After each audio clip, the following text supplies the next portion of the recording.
Rail nationalisation, or renationalisation I should say, is finally here. Southwestern Railway is the first train operator to be nationalised as part of the government's transition to Great British Railways. Most train operators, or those with Department for Transport contracts, will be brought under public ownership. So is this a good move? And what does it mean for commuters across the country? Well, to talk more about this, I'm now joined by transport expert Christian Wolmar.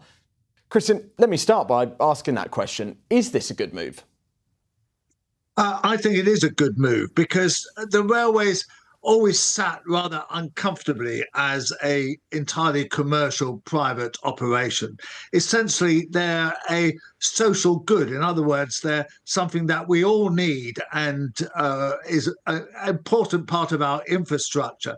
And that means that they could never go bust. So if you then privatise them, you're giving companies the chance to make lots of profits, but if they then get into trouble, then they just hand the keys back. And that happened several times over the last 30 years that there has been this franchise network. So bringing them back in-house, I think, is a logical step.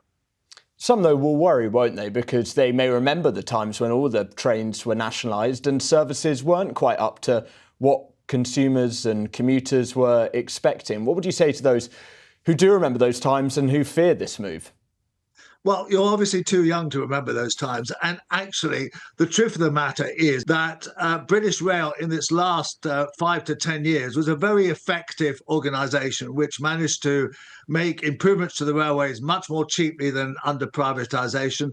It had a great kind of advertising campaign with letting the trains take the strain and all that kind of thing. It was actually an effective organisation. And so hopefully Great British Railways will reclaim some of that and become an equally effective organisation. Of course, it had faults, but then as any train traveller over the last 30 years knows, so did the private system.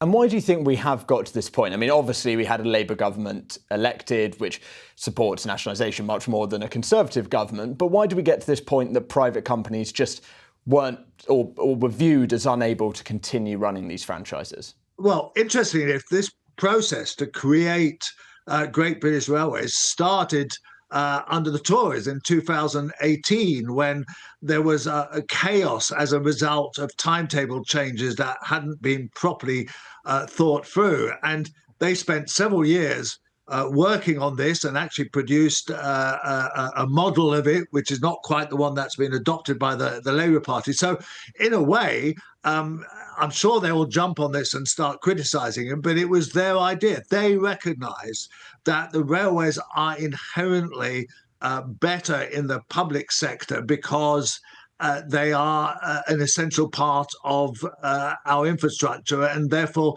they can't really be properly privatised.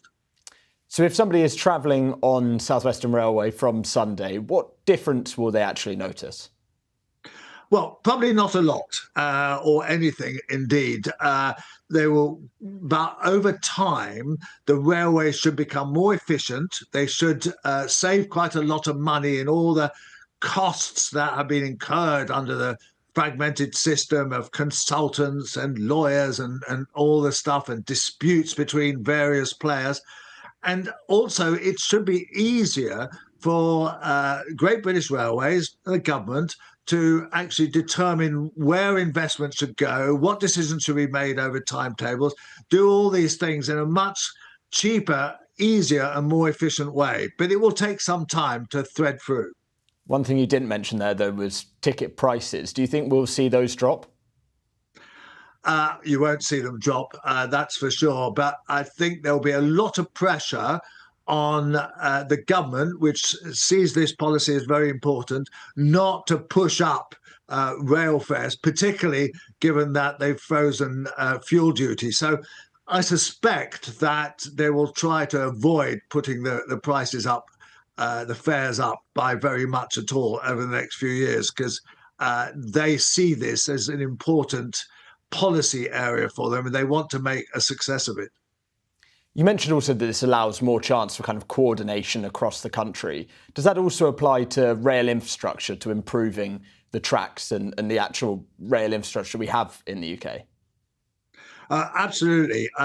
One of the points about rail privatisation that was problematic was that you had to pay. If you were a train operator, you had to you got compensation when the tracks were being repaired. So it would cost more to repair the tracks because you had to compensate these train operators, despite the fact that you were doing work which would make their services better.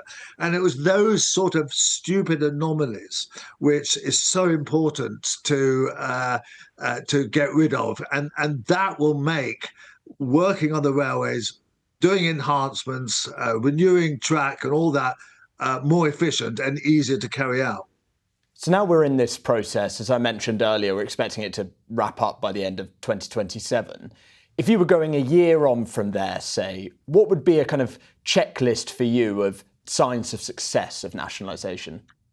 Well, I'd like to see a coherent Great British Railways making decisions that were in the interest of passengers, working out where best to spend what's always a limited amount of money, and running an efficient, safe network. And if it passes that test, then people will quickly forget this era of privatisation and recognise that the railways are better run in an integrated way by a commercially minded Great British Railway. So it will both provide kind of commercial services where sometimes the railway is profitable, and social services where, branch lines where you're never going to make a profit, but they're very important for local communities. So that's the whole view, taking a holistic view of this very important industry.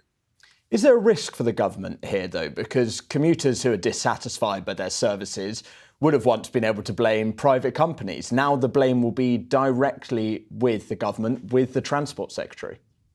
Well, what's funny about privatisation, one of the failures of privatisation was that the government at the time, the Tories of the 1990s, hoped that by privatising the railways, they would get ministers off the hook when things went wrong. And in fact, actually, if we remember some of the things that did go wrong, and you'd end up with ministers like Chris Grayling being called failing Grayling because he was seen as being responsible for the railways, even though they were privatised. So governments can never get out of the fact that the railways are an inherent part of the way the country runs, and they will always be held responsible for them.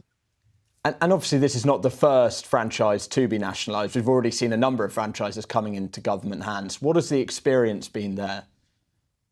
Well, the difference is that the franchises that have been taken over, there have been 4 of them, have been distressed kind of takeovers. So they haven't been operated very well, or they've fallen into financial difficulties or the like, and they've been taken in-house, as it were. The difference now is that Southwest Trains and some of the other franchises that are going to be taken over in forthcoming months are actually quite well run, and they're kind of reasonably stable organizations, and therefore it will be much easier for the government agency, Great British Railways, to run them and continue making progress with them. So these are not distressed purchases, as it were. They're just kind of takeovers of reasonably functioning organizations, but still they'll be able to save money because it will no longer be fragmented between all the different bits of the railway.